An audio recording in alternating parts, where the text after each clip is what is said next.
factor to entertainment that wasn't even in the conversation a decade ago. How has Instagram and social media platforms increased entertainers' value as content creators? And also, if you could speak to us about the next frontier of filmmaking, virtual reality. Okay. Thanks. Yeah, well, we've kind of been talking about, I love a lot of what you were saying about just the emerging necessity for social media and the emerging benefit that you can get by actually just doing the work.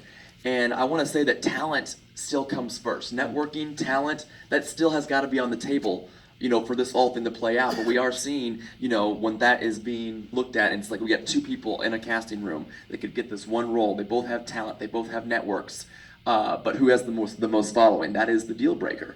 And it really just comes down to, are you going to do it?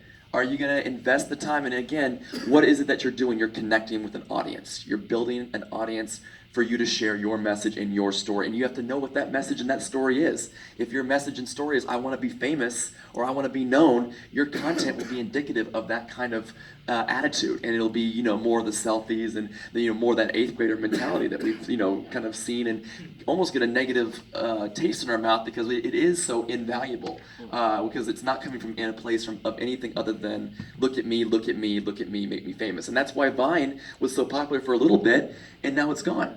There are no Vine people out there doing, so now we have to take it to the next level and use the resources at our disposal, have a little resourcefulness, because like you said, anybody can do it tomorrow.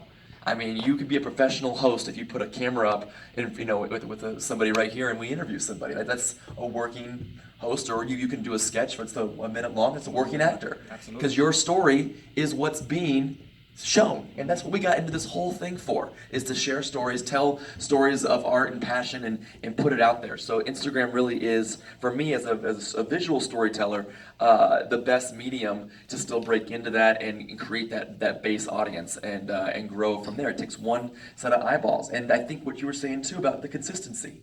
Load your gun up with about 5 or 10 different pieces of content, and then release it. If you come to a page and you've got 5 or 10 videos that all look crisp and they're clean and they're consistent, that will get noticed on social media more than it will one video at a time, and then it takes you another 3 months to get the other video out. It slows the momentum down, and people want to know that they can buy from somebody that they know, like, and trust. And that same thing goes true for social media. What else was it's changing for the big players now, like Kevin Hart and The Rock. I mean, these people are writing their own contracts to have social media be the main marketing platform for their movies. The Rock will go and finance Rampage, and then he'll go on social media and make all of his money back because of the audience. It's authentic too, right? It's an authentic connection that he's making with all of his fans, but it's becoming a thing that you can make your money back if you do that social media game well. Look at brands and companies. Look at the commercial market right now and how many national residual